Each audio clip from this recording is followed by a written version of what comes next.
Nderuar shikues, përshëndetje.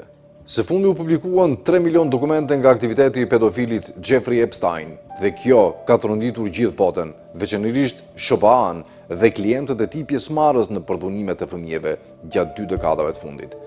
Aty përmenden figura të larta politike amerikane, britanike dhe europiane, duke filluar nga ish-presidenti i SBA-s George Bush, ish-presidenti Bill Clinton, presidenti aktual Donald Trump, ish-presidenti Bill Clinton, princi britanik Andrew dhe figurat larta të Bashkimit Evropian, të cilët kanë qenë klient të rregullt të Epsteinit, i cili u ka siguruar shërbime seksuale edhe me vajza dhe djemë të mitur të moshave 12 dhe 13 vjeç. Menjëherë pasi dolën në dritë këto dëshmi të cilat i publikoi Departamenti Amerikan i Drejtësisë, e të cilat dyshohet se janë super të redaktuara, në opinion kanë shpërthyer akuzat madje edhe për kanibalizëm dhe sakrifikimet fëmijëve për qëllime okulte satanike, që nëse rezultojnë të vërteta, nuk ekzistojnë fjalë për përshkruar të merrin e elitës politike dhe biznesore, të cilët mbajnë në duar frenat e pushtetit global. Nga dosjet e publikuara, më pak se 40 persona regjistrohen si bashkëbisedues ose vizitor të rregullt të Epsteinit me një prani shumë vjeçare. Shpërndarja e këtyre individëve tregon se afërsisht 35% vijnë nga sektorët financiar dhe të biznesit, 20% nga politika dhe administrata publike, 15% nga bota ligjore dhe konsulenca, 15% të tjera nga media, moda dhe kultura, ndërsa 15% e mbetura shpërndahet në qarqet akademike, shkencore dhe shoqërore. Gjeografikisht, shumica e kontakteve ndodhen në Shtetet e Bashkuara të Amerikës me afërsisht 60%, e ndjekur nga Europa me 25% dhe pjesa e mbetur nga pjesët tjera të botës.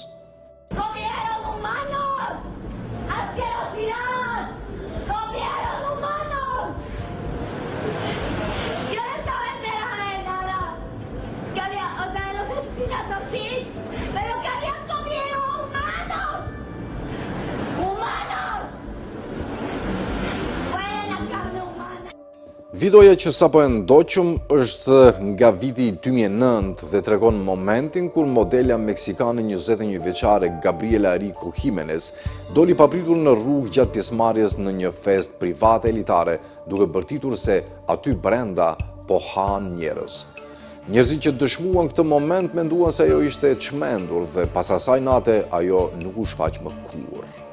Ajo që realisht ka ndodhur atje mbetet e paqartë. Dosjet cilat u publikuan ishin të fundit dhe thuhet se ka miliona tjera që ndoshta fshehin sekretet më të errta të kësaj elite, por që në këto rrethana megjithatë nuk do të publikohen. Historia e dosjeve të pedofilit Epstein fillon në vitin 2008, kur ky i fundit arriti një marrëveshje me prokurorët në Florida, pasi prindërit e një vajze 14 vjeçare akuzuan atë për abuzim seksual. Shtëpia e tij në Palm Beach ishte e mbushur me fotografi vajzash të reja, por në fund ai u dënua vetëm për rekrutimin për prostitucion të një të miture dhe ju shmang një dënimi të rënd fal marrëveshjes gjyqësore. 11 vjet më vonë, në 2019, ai u akuzua sërish për drejtimin e një rrjeti të vajzave të mitura për shfrytëzim seksual. Prej disa javësh, dosja Epstein ka filluar të përndjek politikën amerikane, veçanërisht administratën e presidentit Donald Trump, i cili po përballet me presion në rritje nga përkrahësit e tij për më shumë transparencë mbi çfarë përmbajnë hetimet ndaj pedofilit Jeffrey Epstein. Vetë Trump i ka pranuar se emri i tij ndodhet në dokumentet e paklasifikuara që lidhen me hetimet për Epstein, edhe pse theksohet se përmendja nuk përbën provë për ndonjë veprim penal dhe ai nuk është akuzuar zyrtarisht për ndonjë përfshirje në krimet e Epsteinit. Në hetime u përfshin një numër i madh dokumentesh, përfshir intervista me viktimat dhe dëshmitar, si dhe materialet konfiskuara nga pronat e tij. Gjithashtu, u zhvilluan hetime edhe ndaj bashkëpunëtores dhe ish-partneres së tij, britanikes Ghislaine Maxwell, e cila u dënua në vitin 2021 me 20 vite burg për trafik seksual të miturave. Në vite janë publikuar disa grupe dokumentesh. Në janar 2024, u bën publike mbi 1400 faqe të materialeve hetimore, ku përfshihen edhe deklaratat të vet Epsteinit dhe Maxwellit, por këto nuk zbuluan ndonjë informacion të ri për aktivitetin e tyre apo bashkëpunëtorët. Pas marrjes së detyrës nga Trumpi në shkurt 2025, Departamenti Amerikan i Drejtësisë dhe FBI publikuan fazën e parë të asaj që e quajtën dosjet e deklasifikuara të Epsteinit. Në këtë publikim, prej 341 faqesh, shumica e informacionit ishte tashmë i njohur, përfshirë regjistrat e fluturimeve me avionin privat të Epsteinit dhe një version të redaktuar të librit të zi të kontakteve të tij, ku figuronin edhe emra të njohur publik. Në korrik, Departamenti i Drejtësisë dhe FBI njoftuan se nuk do të kishte më publikime të reja, çka ka zhgënjur shumë nga përkrasit e presidentit Trump që kërkojnë më shumë të vërteta. Gazeta Wall Street Journal raportoi se emri i Trumpit është përmendur në dokumentet të paklasifikuara, gjë që ai e ka konfirmuar vetë. Shtëpia e Bardhë ka dhënë mesazhe kontradiktore. Zëdhënësi Steven Chung e quajti këtë lajm të rrem, ndërsa një tjetër zyrtar anonim i tha Reutersit se administrata nuk e kundërshton faktin që emri i Trumpit është aty. Në dokumentet e publikuara gjatë vitit 2024, janë përmendur 10 figura të njohura si miq, bashkëpunëtor apo edhe viktima të Epsteinit, përfshirë princin Andrew, ish-presidentin Bill Clinton dhe këngëtarin Michael Jackson. Asnjëri prej tyre nuk është akuzuar zyrtarisht për ndonjë krim të lidhur me Epsteinin. Spekulimet rreth një listë klientësh të mundshëm të rrjetit kriminal të Epsteinit janë të shumta. Shumë në rrjetet sociale kanë pretenduar se ekziston një dokument sekret që përmban emrat e figurave publike të përfshira drejt për drejt në abuzime. Megjithatë, në korrik 2025, Departamenti i Drejtësisë dhe FBI deklaruan se një listë e tillë nuk ekziston. Megjithatë, deklaratat më hershme nga prokuroria e përgjithshme Pam Bondi kanë krijuar konfuzion. Në shkurt ajo deklaroi në një intervistë për Fox News se lista është në tavolinën time për të shqyrtuar. Më vonë, zyra e saj sqaroi se ajo po i referoi dosjeve në tërësi dhe jo ndonjë listë klientësh të veçantë. Trump dhe Epstein ishin miq për disa vite në vitet e 90-ta dhe në fillim të viteve 2000, duke frekuentuar të njëjtat ambiente elitare. Emri i Trumpit figuron në librin e zi të Epsteinit dhe është përmendur në regjistrat e fluturimeve me avionin e tij. Ata janë fotografuar bashkë në disa evente dhe raportohet se Epstein ishte i ftuar në dasmën e Trumpit me Marla Maples. Në një intervistë të vitit 2002, Trump e përshkroi Epsteinin si një djalë të mrekullueshëm. Më pas, Trump tha se kishin ndërprer kontaktet në fillim të viteve 2000 përpara arrestimit të parë të Epsteinit. Sipas shtëpisë së Bardhë, Trump e përjashtoi Epsteinin nga klubi i tij për sjellje të papërshtatshme. Ndërkaq, gazeta Washington Post ka sugjeruar se mosmarrveshjet mes tyre kishin të bënin me një konflikt për pronat në Florida. Në radhë televizjes MAGA, shumë besojnë se shteti amerikan po fsheh të vërtetën rreth Epsteinit. Teoritë konspirative për një rrjet të fshehtë pedofilësh në nivelet më të larta të pushtetit kanë fituar popularitet, veçanërisht pas publikimit nga llogaria e fshehtë që, pavarësisht konspiracioneve, edhe publiku më i gjerë kërkon përgjigje. Pse Epstein mori një dënim aq të butë në vitin 2008? A veproi vetëm apo në bashkëpunim me të tjerë? Si arriti të vrasë veten në një burg federal me siguri të lartë? Presidenti Trump, i cili dikur premtonte për të zbuluar gjithçka, tani është në pozitë të vështirë përballë mbështetësve të vet, që nuk e besojnë versionin zyrtar. Ndërkohë që shumë pyetje mbeten pa përgjigje, dosja Epstein vazhdon të trazojë politikën amerikane dhe opinionin publik botëror.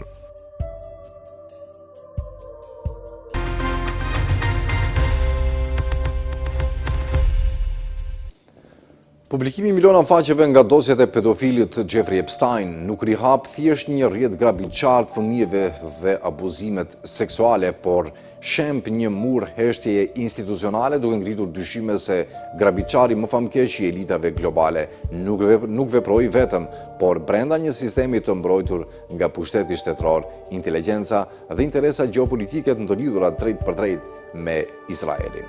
Sipas dokumenteve të FBI-s, roli Epsteinit si agenti Mossadit dhe përfshirja e Trumpit në festat private të tij ngrem pretendime për kompromitim politik dhe ndihim fuqishëm Izraelit në rrethin vendimmarrës të presidentit amerikan.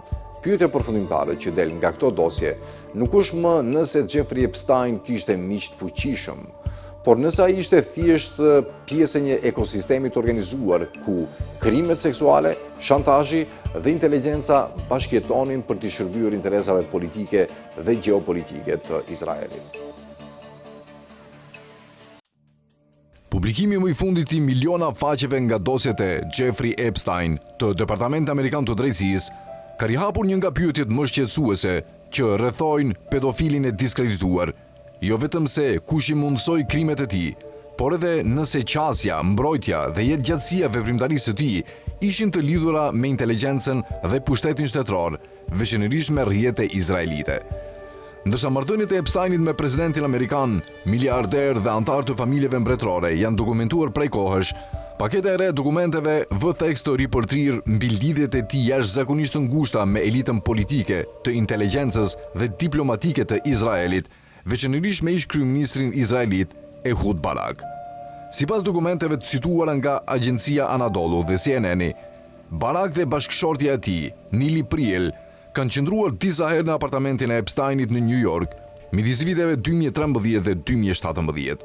Korespondenca me e-mail e publikuar nga Departamenti Amerikan i Drejtësisë tregon koordinim rutin logjistik që përfshinte asistenten e Epsteinit, Leslie Groff, përfshir rregullime, pastrimi, përmirësime teknologjike dhe planifikim udhëtimesh. Barak ka pranuar se e njeh Epsteinin që nga viti 2003 dhe ka konfirmuar se ka mbajtur kontakte edhe pas dënimit të Epsteinit në vitin 2008 për sigurimin e një të mituri për prostitucion. Ai ka mohuar vazhdimisht se ka qenë dëshmitar apo pjesëmarrës në ndonjë veprimtari kriminale. Megjithatë, vëllimi dhe normaliteti i korrespondencës, vite pasi Epsteini ishte regjistruar si shkelës seksual, kanë ringjallur shqyrtimin publik mbi natyrën e marrëdhënies së tyre. Edhe më nxit se janë zbulimet e përfshira në një memorandum të Epsteini punonte me inteligjencën izraelite dhe besohej se ishte një agent i Mossadit. Memorandumi më tej pohon se Epsteini ishte i afërt me ish kryeministin e Izraelit, Ehud Barak, dhe sugjeron se Epsteini ishte trajnuar gjatë periudhës së Barakut në udhëheqjen izraelite. Ndërsa memorandumi nuk përbën gjetje gjyqësore, përfshinin referenca, herë me shaka, herë mbrojtëse ndaj Mossadit. Përfshir një mesazh të vitit 2018, me të cilin Epsteini i kërkonte Barakut të sqarojë publikisht se Epsteini nuk punonte për inteligjencën izraelite. Dosjet rikthejnë gjithashtu në vëmendje marrëveshjen gjyqësore të Epsteinit në Florida në vitin 2008, e përshkruar gjithsesi nga kritikët si një marrëveshje e artë. Sipas dokumentacionit të FBI-s, prokurori i atëhershëm Alex Acosta thuhet se ishte thënë se Epsteini i përkiste. Memorandumi thekson gjithashtu rolin e lëvizjes ultra-ortodokse Chabad Lubavitch, duke përshkruar atë si politikisht me ndikim dhe të lidhur ngushtë me ideologjinë e ashpërt të kolonëve izraelit. Kushneri identifikohet si mbështetës i kësaj lëvizjeje. Këto pretendime mbeten të paprovuara në gjykat, por prania e tyre në regjistrat zyrtar të FBI-s ka shtuar kërkesat për transparencë lidhur me ndërthurjen e inteligjencës, ideologjisë dhe pushtetit politik. E-mailet e publikuara në dosje sugjerojnë se Epsteini e shihte Izraelin jo vetëm si një lidhje personale, por edhe si një mjet gjeopolitik. Në një mesazh, Epsteini pretendonte se i kishte këshilluar kryeministin indian Narendra Modi për një vizitë në Izrael me qëllim forcimin e lidhjeve me Washingtonin. Qeveria indiane i ka hedhur poshtë këto pretendime si meditime të pavlera. Dokumentet tjera sugjerojnë se Epsteini u përpoq të ndërmjetësonte takime të nivelit të lartë që përfshinin zyrtar izraelit, elita të gjirit dhe ndërmjetës të pushtetit perëndimor, duke përforcuar portretizimin e tij si një ndërmjetës informal që vepronte përtej kanaleve normale diplomatike. Mes fokusit mbi rrjetet elitare, të mbijetuarit abuzimit të Epsteinit kanë kritikuar ashpër mënyrën se si Departamenti i Drejtësisë e ka trajtuar publikimin e dosjeve. Gati 20 të mbijetuar nxorën një deklaratë përbashkët duke thënë se identitetet e tyre nuk u mbrojtën mjaftueshëm, ndërsa identitetet e abuzuesve të dyshuar mbeten kryesisht të fshehura. Avokatja e drejtave civile, Gloria Allred, e përshkroi publikimin si një shkatrues dhe akuzoi autoritetet se kanë prioritizuar mbrojtjen institucionale mbi dinjitetin e të mbijetuarve. Ajo që i dallon lidhjet e Epsteinit me Izraelin nga kontaktet e tij të tjera elitare nuk është thjesht afërsia, por vazhdimësia, një marrëdhënie shumë dekadëshe me figura politike dhe të inteligjencës izraelite, referencat përsëritura ndaj Mossadit në dokumente zyrtare amerikane dhe një model mbrojtjeje të jashtëzakonshëm ligjor. Asnjë gjykat nuk ka provuar se Epsteini veproi në emër të inteligjencës izraelite, por grumbullimi i dokumenteve, e-maileve, memorandumeve dhe anomalive në marrëveshjet gjyqësore e bën të pashmangshëm një përfundim. Epsteini nuk veproi si një grabitçar i vetëm, por brenda një ekosistemi të mbrojtur ku inteligjenca, parat dhe pushteti politik ndërthureshin. Ndërsa miliona faqe tashmë janë publike, pyetja e pasgjidhur nuk është më nëse Epsteini kishte miq të fuqishëm, por nëse marrëdhëniet e inteligjencës të sugjeruara në këto dosje shpjegojnë pse krimet e tij u toleruan, u fshehën dhe u vonuan për kaq gjatë.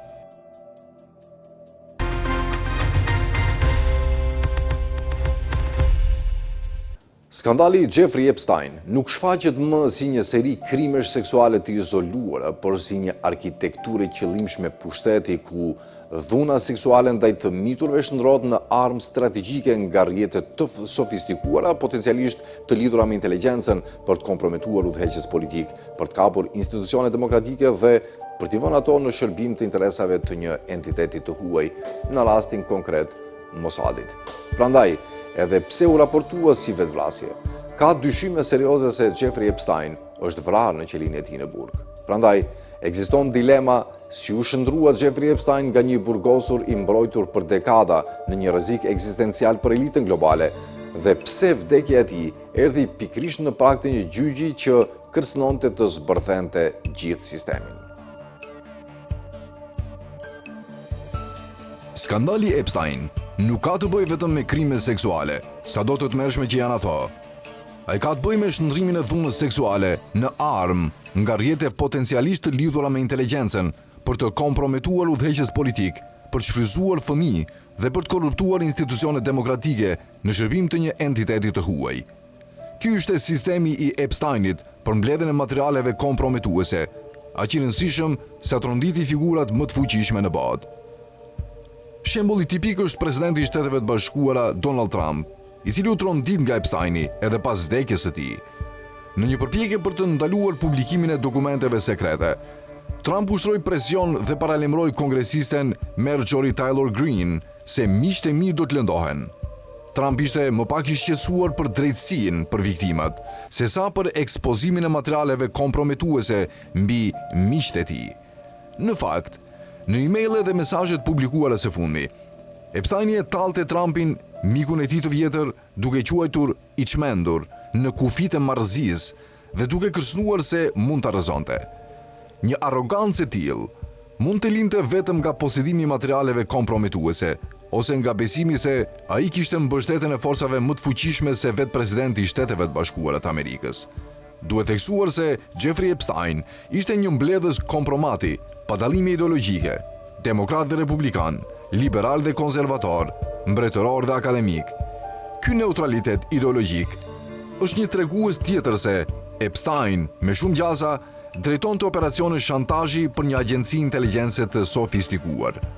Por ajo që plotson përfundimisht këtë histori nuk është jeta e Epsteinit, janë rrethanat e vdekjes së tij. Vdekja që varrosi çdo rrugë të mbetur drejt ekspozimit të sistemeve që e mundsuan atë. Shumë pyetje mbeten pa përgjigje pas vetvrasjes së supozuar të Epsteinit. Regjistrat federal tregojnë se Epsteini ishte vlerësuar në mënyrë të përsëritur si jo vetvrasës. Një vëzhgim psikologjik më 26 korrik 2019 shënonte se atij nuk i pëlqen dhimbja dhe nuk ka tentuar kurrë t'i bëjë dëm vetes. Një vlerësim i rrezikut për vetvrasje më 1 gusht arriti në përfundimin se ai ishte psikologjikisht i qëndrueshëm, i orientuar drejt së ardhmes, fetarisht i kundër ndaj vetvrasjes dhe përrjedhoi me rrezik të ulët vetvrasjeje. Ai mohoi sërish idenë e vetvrasjes më 8 gusht, 2 ditë para se të gjendej i vdekur. Këto ishin vlerësime bashkëkohore të prodhuara nga Institucioni Federal përgjegjës për mbrojtjen e jetës së tij në paraburgim.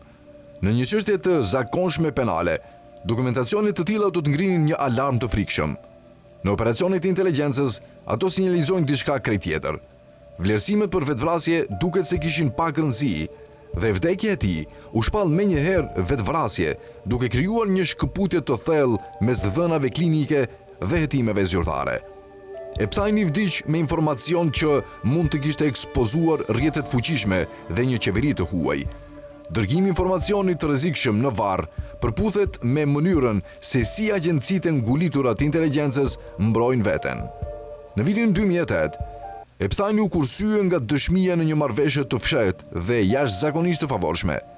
Deri në vitin 2019, viktimat e tij refuzuan të turpëroshin drejt heshtjes dhe sistemi, së bashku me median e menaxhuar, nuk mund ta shtypte më dhimbjen e tyre publike.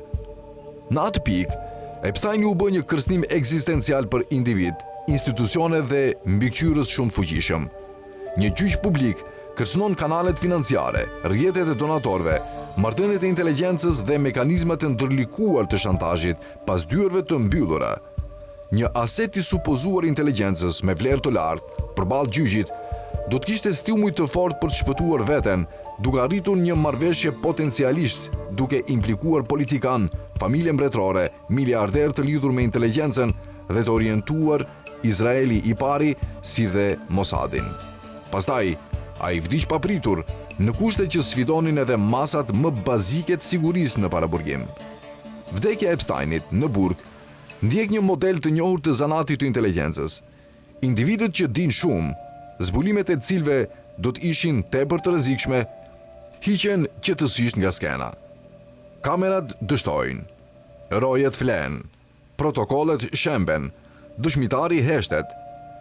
Jack Ruby siguroi që Lee Harvey Oswald të mos dëshmonte kurrë dhe vdiq pak më pas.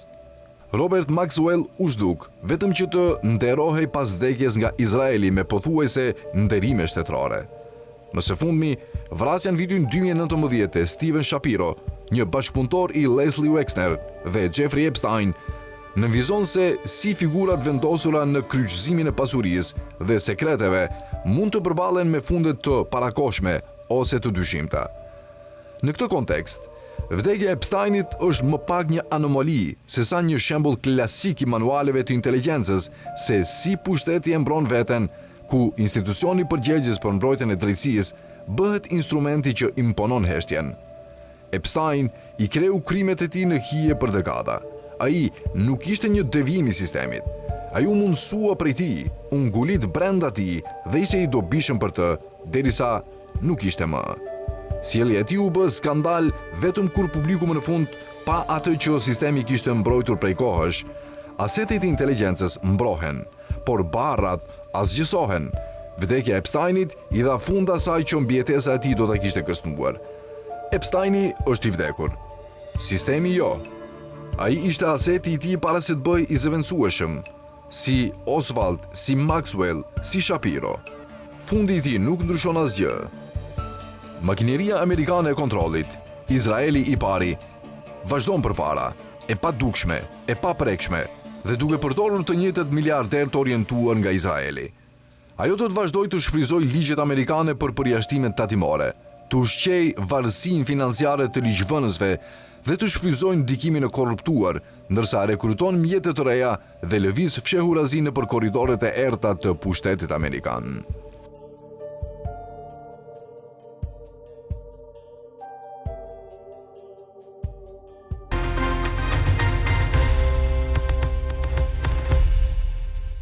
Publikimi i arkivit më të madh në historinë e një skandali penal amerikan hap një kapitull të ri tronditës në çështjen Jeffrey Epstein, me mbi 3 milion dokumente, mijëra video dhe qindra mijëra imazhe që përfshin emra nga maja e pushtetit politik, ekonomik dhe mbretëror të mbar botës.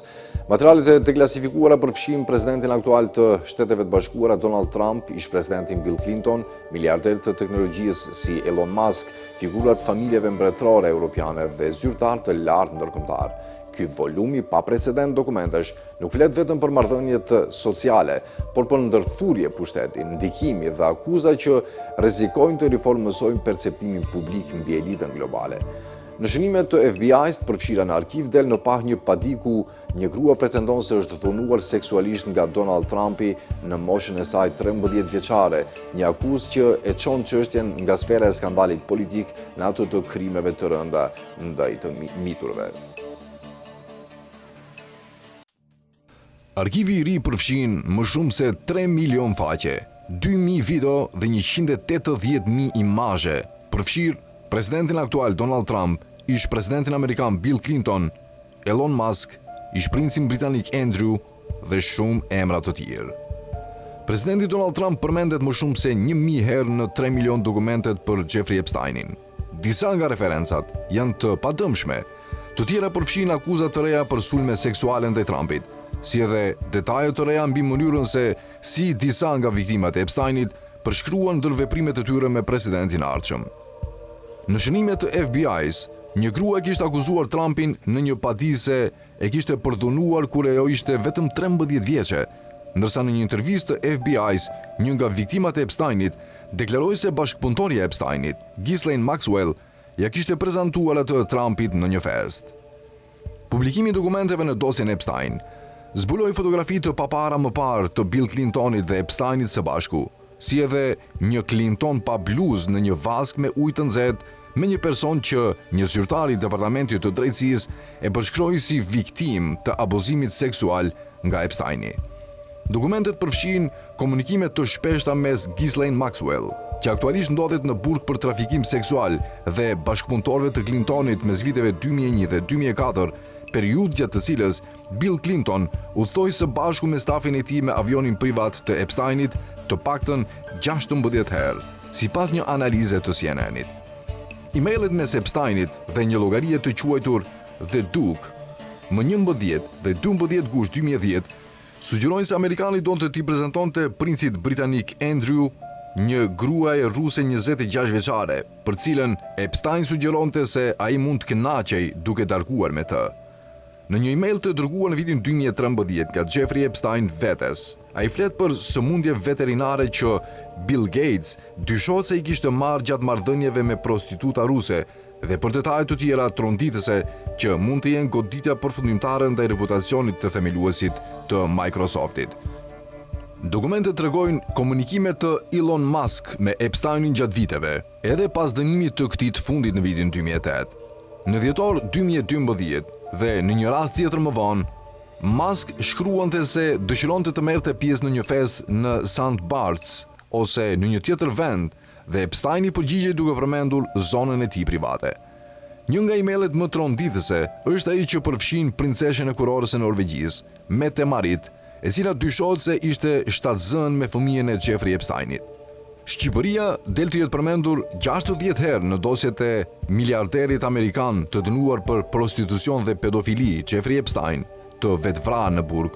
Rasti më i zëshëm ishte ai i Thorbjørn Jagland, atëherë sekretari i përgjithshëm i Këshillit të Evropës, që në një email të datës 25 maj 2012 i shkruan Epsteinit se në Tiranë ka femra të jashtëzakonshme. Emaili është dërguar një ditë pas vizitës zyrtare të Jaglandit në Shqipëri. Sipas arkivave të kohës, ai ka qenë realisht në Tiranë më 24 maj 2012, ku ka zhvilluar takime me krerët më të lartë të shtetit. Përshëndetje Jeffrey. Jo, nuk kam telefonuar ende.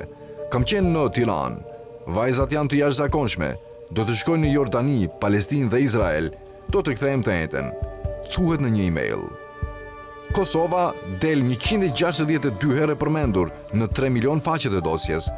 Pjesa më e madhe e tyre janë informuese për situatën, shkrime gazetash dhe lajme mediash, apo edhe raporte ndërkombëtare për ngjarjet. Në një prej emaileve të publikuara, përmendet edhe emri ish presidentes së Kosovës, Atifete Jahjaga, e cila mbante këtë detyrë në vitin 2012.